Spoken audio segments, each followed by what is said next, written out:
Assalamualaikum warahmatullahi wabarakatuh. Balik lagi bersama kami di channel Pohon Opini. Tutup pintumu, matikan lampumu. Kembali di segmen Omal Jum, Obrolan malam Jumat.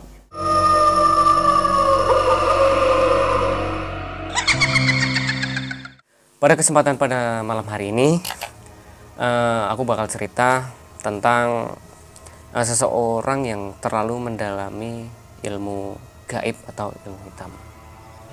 Nah, ini nanti berdampak pada kematiannya. Nah, singkat cerita begini.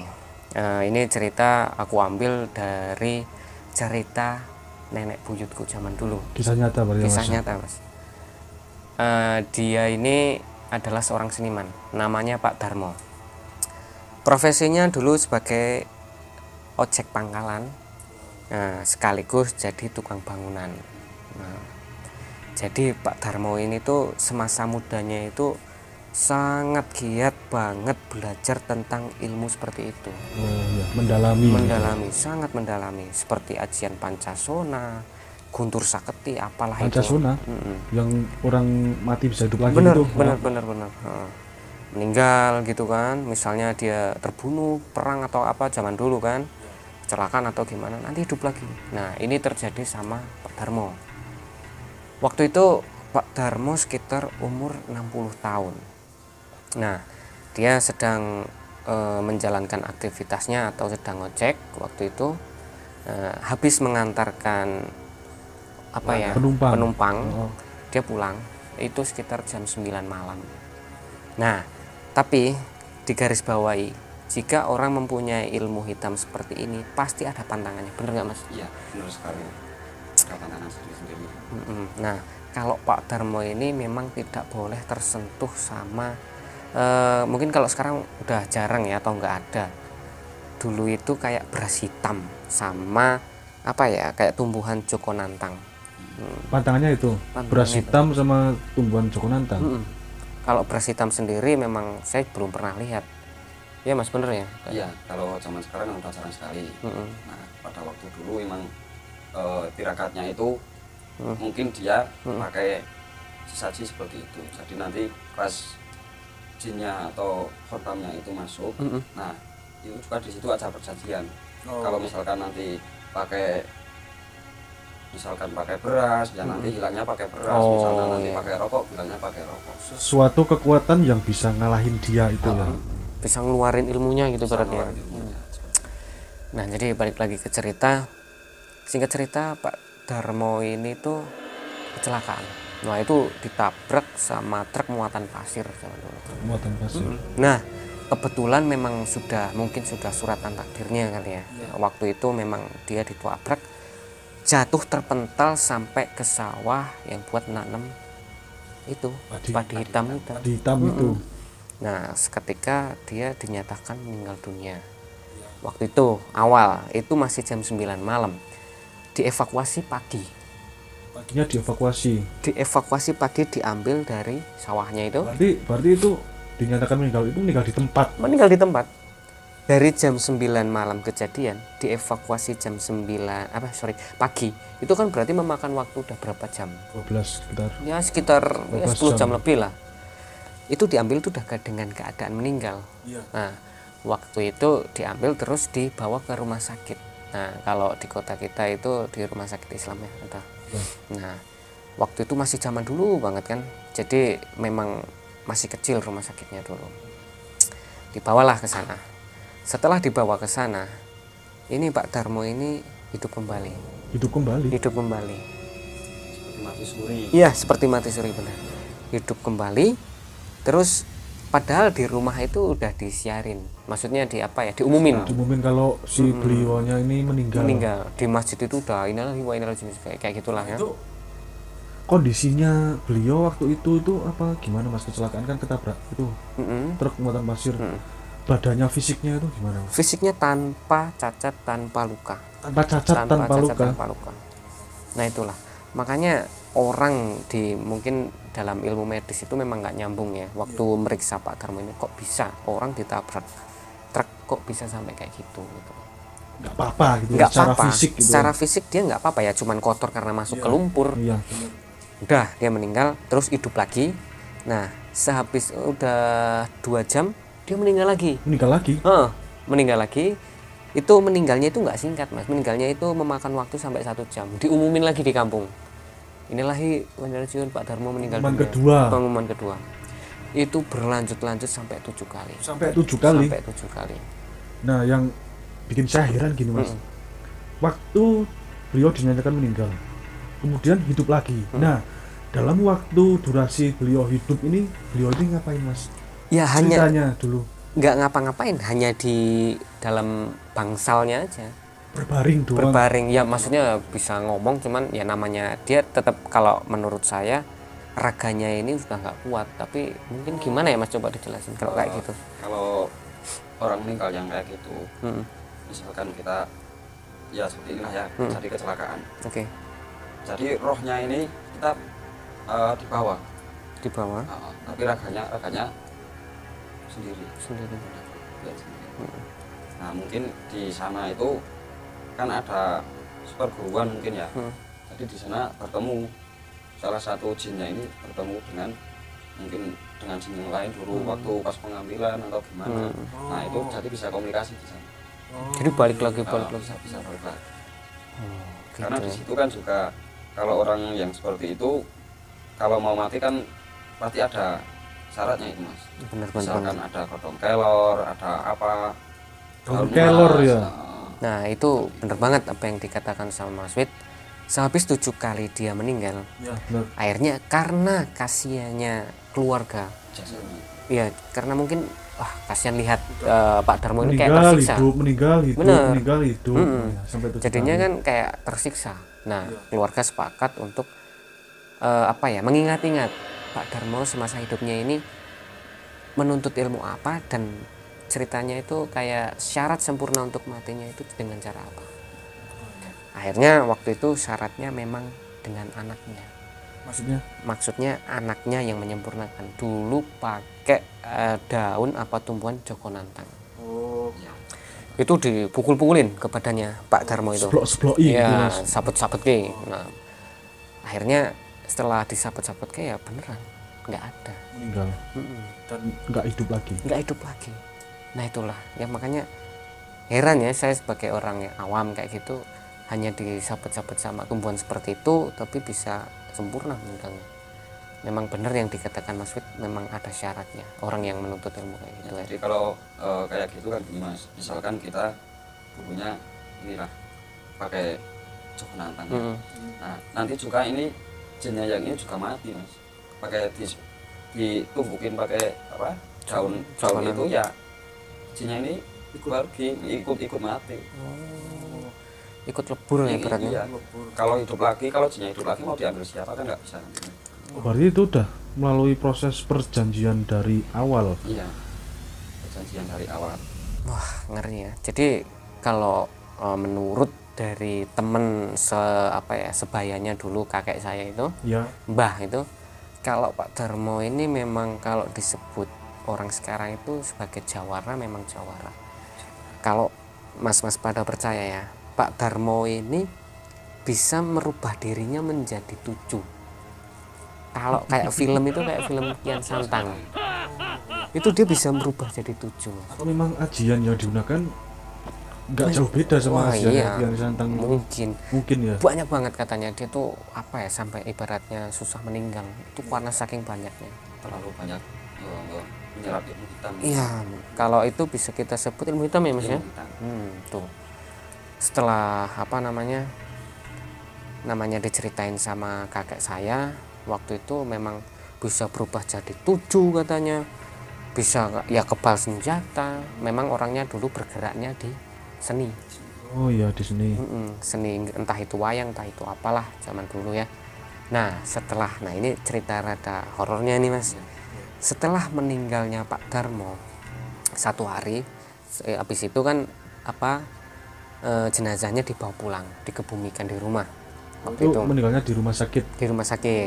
Terus dibawa pulang dengan disolatin segala macam, dikebumikan. Nah malamnya bangsal yang sebelumnya dipakai Pak Darmo itu kan habis itu dipakai orang lain. untuk rawat inap di situ ya. Nah itu anehnya kata orang yang dirawat inap di situ, katanya kita panggil aja namanya Pak Eko. Pak Eko ini diusir sosok Pak Darmo. Diusir sosok Pak Darmo. Ya. Tapi kan Pak Eko ini nggak tahu kalau Pak Darmo itu udah meninggal. Katanya gini, setelah diberbaring gitu kan, Pak Eko di dalam bangsal itu, kamu mau ngapain berbaring di dalam bangsal saya gitu kan, kamar saya. Pergi itu kamar saya. Akhirnya Pak Eko ini pergi keluar dari kamar itu, lapor ke suster. Nah, suster, kenapa ada orang yang ngusir saya? Katanya itu kamarnya beliau. Siapa Pak? Nggak tahu, orangnya seperti ini. Nah, suster kaget. Itu fisiknya seperti ciri fisik Pak Darmo. Dan itu terus berkelanjutan sampai ibaratnya kan ini kejadian di Wonosobo ya Mas ya. Nah, Wonosobo ini geger sendiri, terutama di rumah sakit tersebut itu sampai geger. Ricuh. Ya maksudnya apa ya? Jadi orang pada takut mau berobat di situ. Ya itu Mas, nggak masuk akal. Ya. Apakah masih belum ikhlas padahal sudah di kayak gitu kan? Dia masih nyamperin, masih mengganggu, dan parahnya lagi dia mengganggu juga orang kampung. Orang kampung juga. Nah ceritanya begini, dia kan dulu pemain apa sih kalau di alat gamelan itu apa Mas yang gini, Bonang. Saat meninggalnya Pak Darmo, Bonang itu kan jadi pemainnya kosong. Nah katakanlah siapa Dalang dari sebuah grup wayang itu menggelar pentas. Nah akhirnya posisi Pak Darmo ini digantikan sama orang lain. Nah waktu pagelaran wayang, tiba-tiba di belakang si Dalang ini ada sosok orang. Nah waktu itu hari pertama, itu kalau orang zaman dulu kan kalau pagelaran sampai 3 hari 3 malam ya Mas ya. Orang itu pada lihat, itu siapa orang? Penasaran ya? Itu di belakang Dalang itu siapa? Padahal nggak ada orang harusnya. Sedangkan wiyaga atau pemain alat musik itu di sebelah sini, jauh dari Dalang. Nah, ini dilihat, habis itu ditanyalah Dalangnya, Pak di belakang Bapak tadi siapa ya? Nggak ada siapa-siapa Mas, cuman ibaratnya kalau sekarang asisten yang ngambilin itu. Ngambilin wayang. Loh bukan Pak, ada lagi satu orang. Loh siapa? Tapi cara bermain Bapak itu beda. Wayang itu benar-benar kayak hidup. Oh mungkin kalian pada saking menghayati sampai berhalusinasi. Nah, itu hari pertama Mas.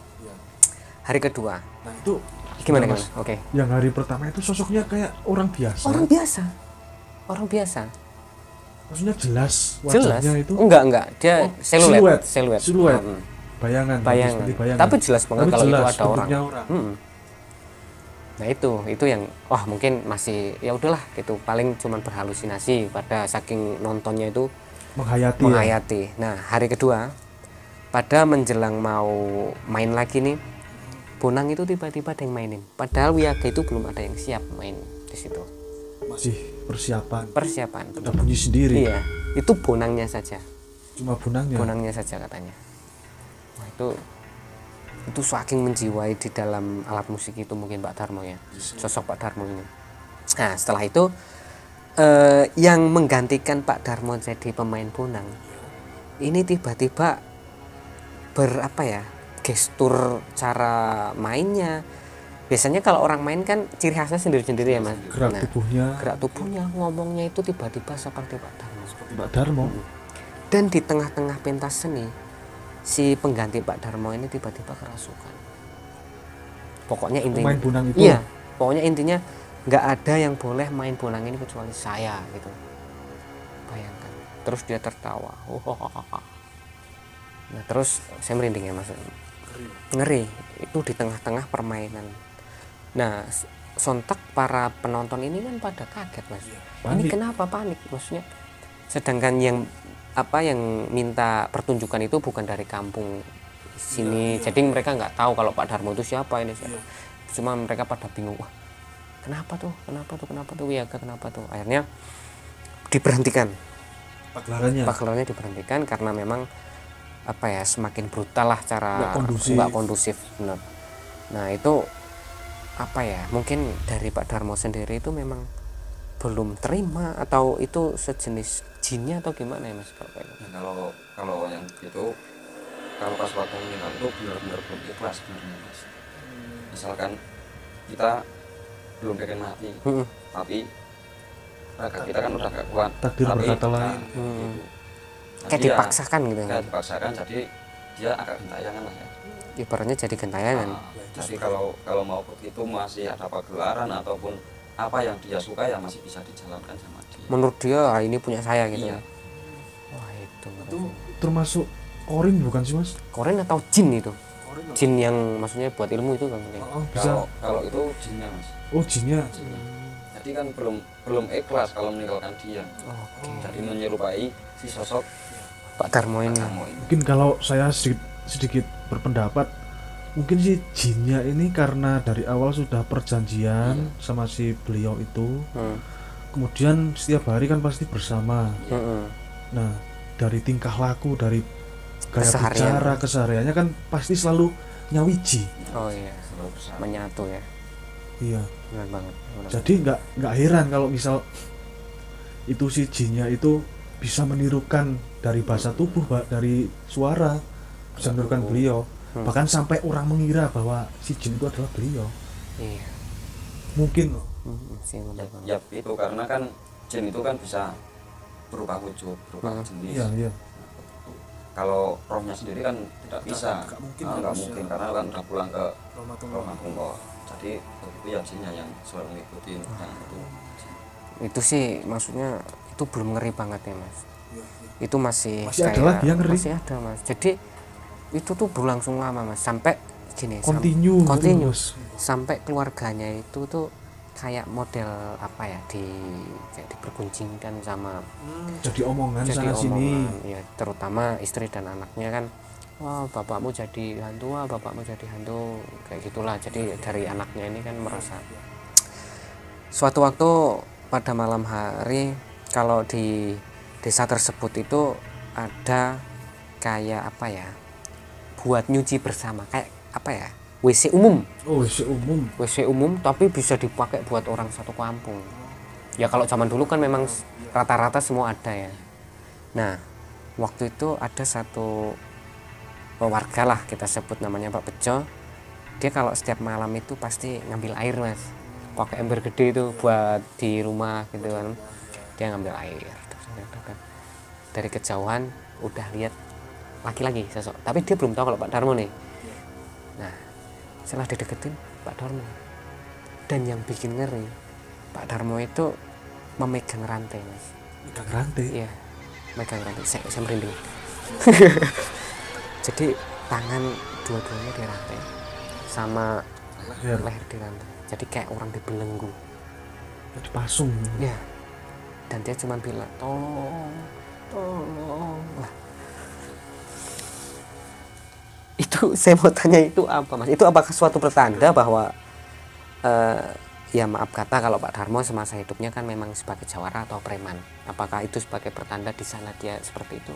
Ya bisa jadi ya. Apa mungkin sebentar Mas, apa mungkin ada sesuatu memang dari beliaunya, karena itu yang tadi diomongin Mas Fit ini, karena beliau belum nerima.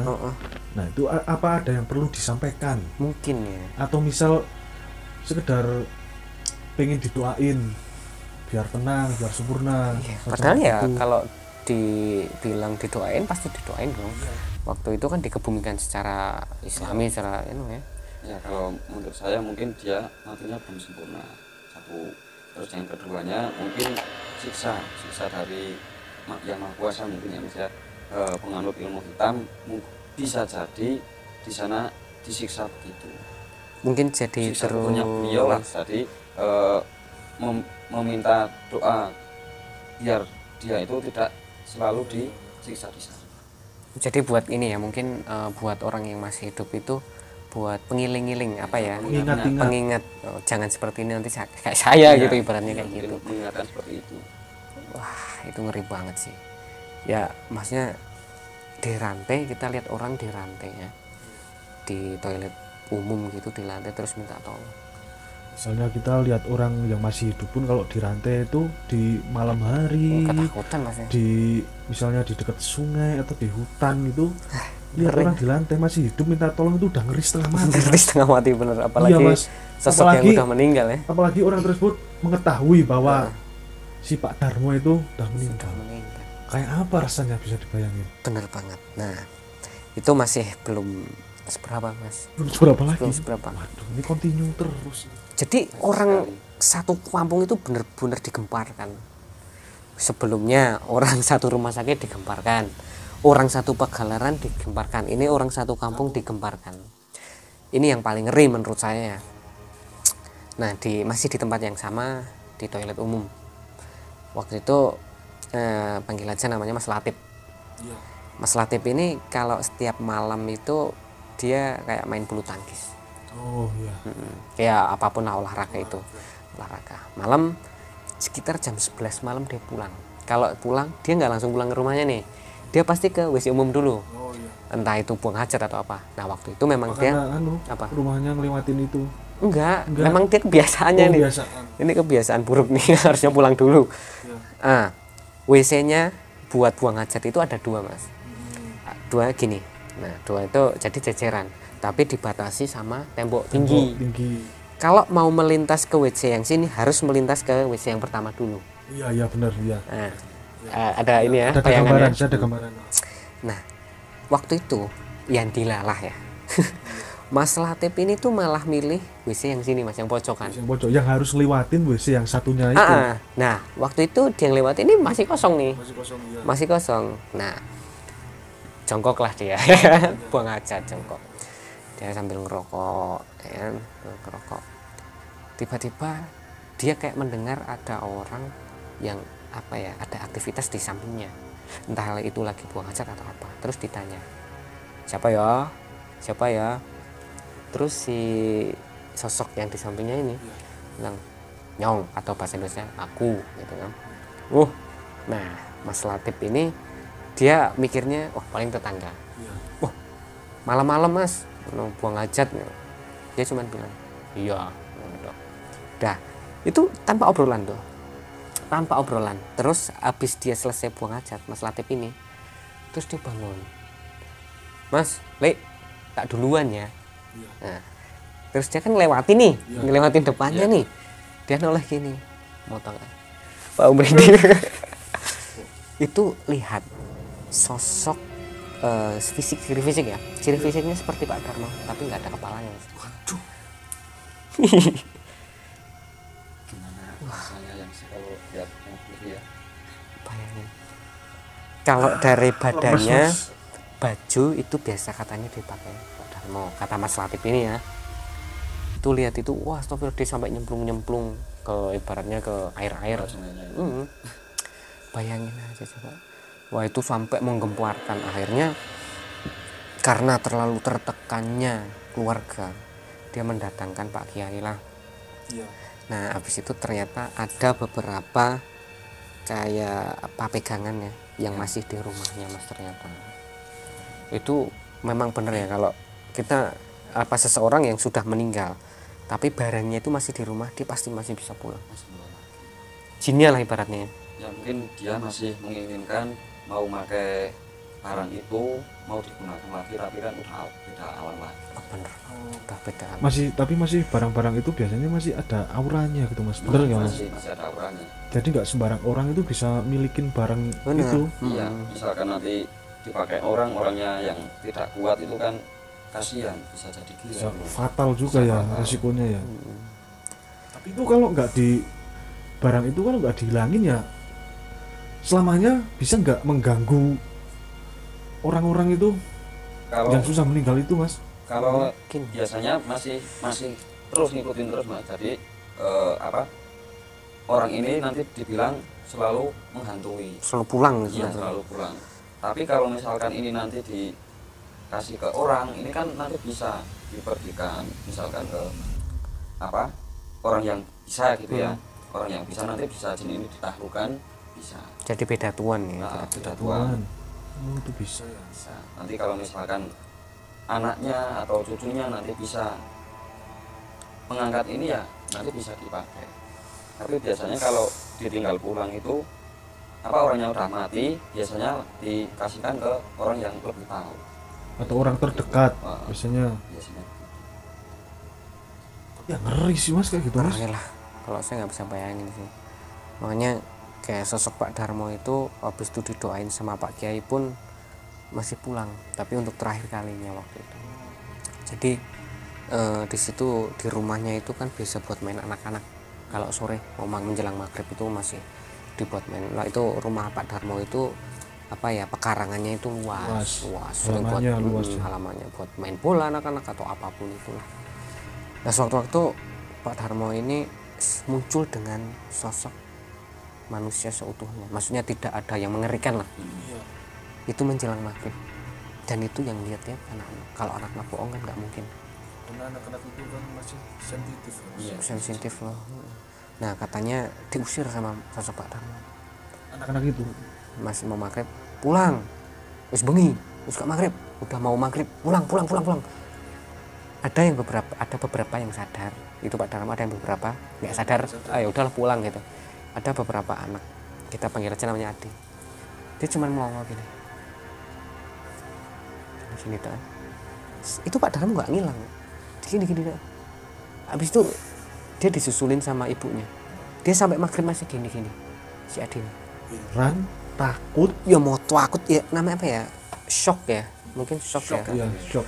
Dia udah denger kan waktu kecil, Pak Darmo jadi hantu, dia malah lihat sendiri sosok Pak Darmo.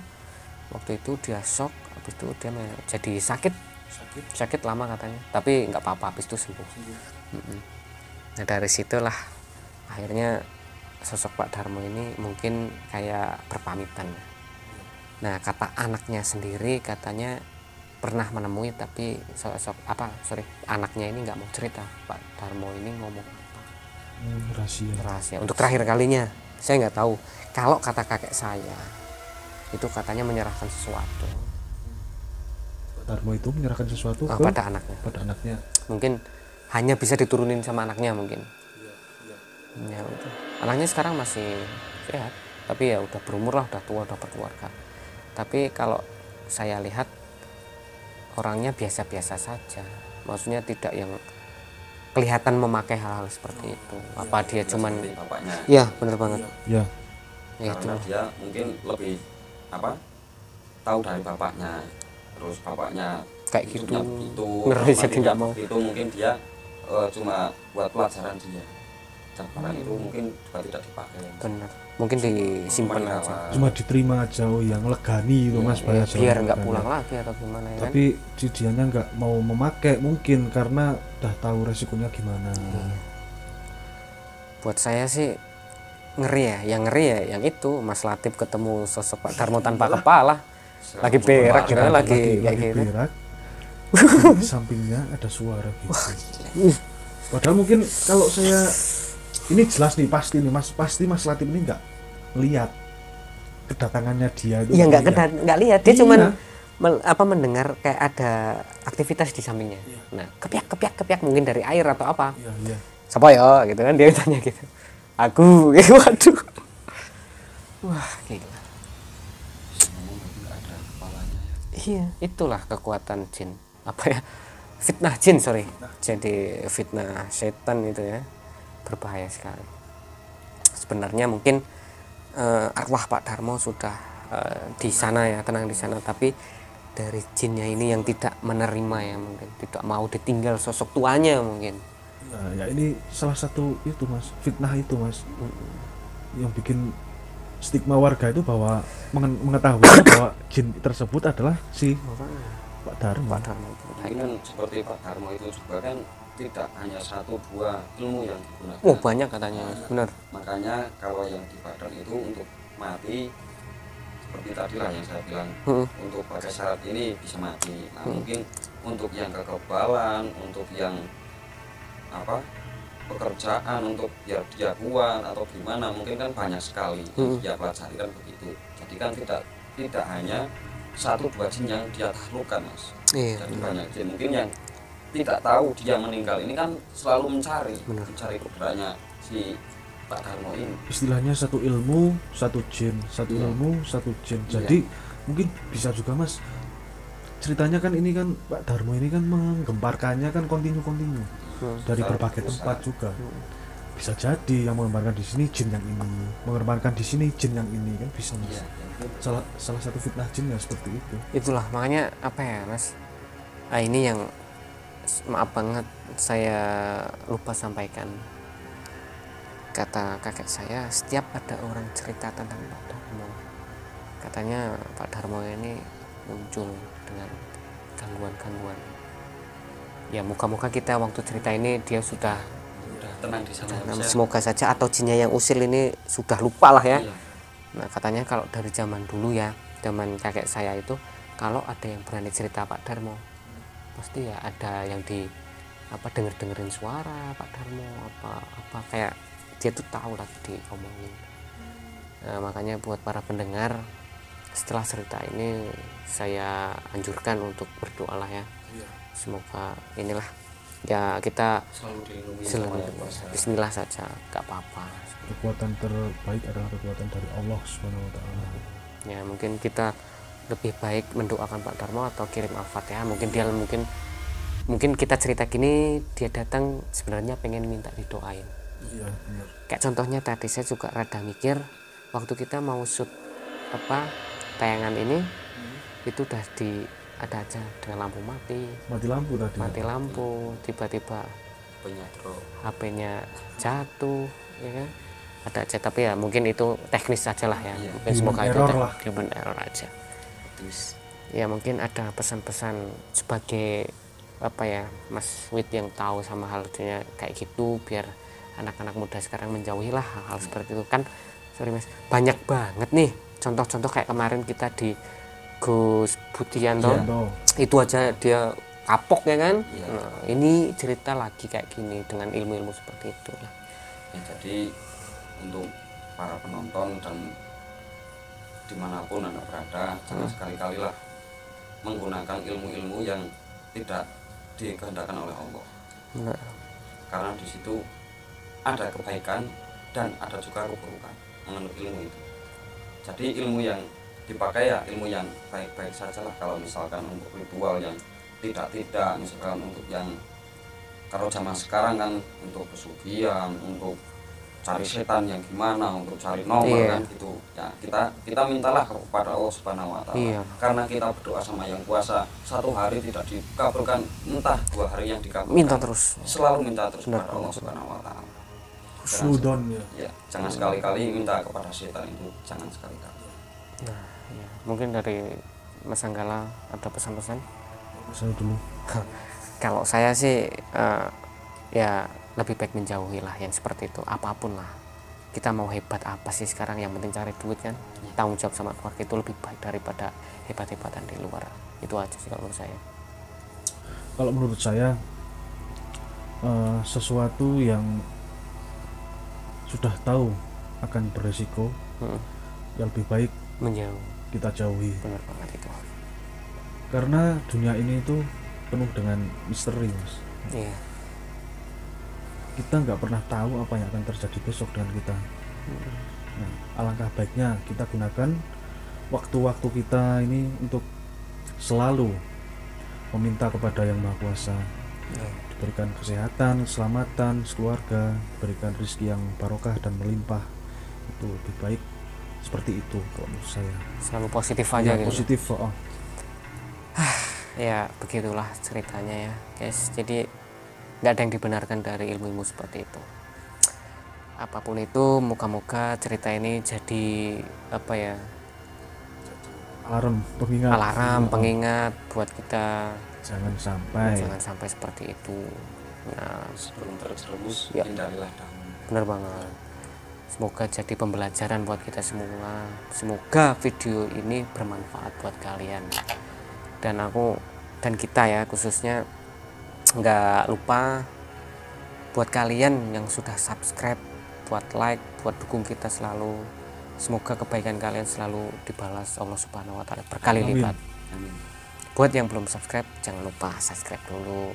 Tonton videonya, banyak banget tayangan-tayangan kita yang menarik ya. Ya, ya insya Allah video-video yang kami buat entah itu mistis, entah itu penelusuran mistis, insya Allah bermanfaat sebagai pengingat terutama. Mungkin untuk malam ini cukup saja dulu karena sudah malam. Semoga terhibur. Salam santun dari kita. Wassalamualaikum warahmatullahi wabarakatuh.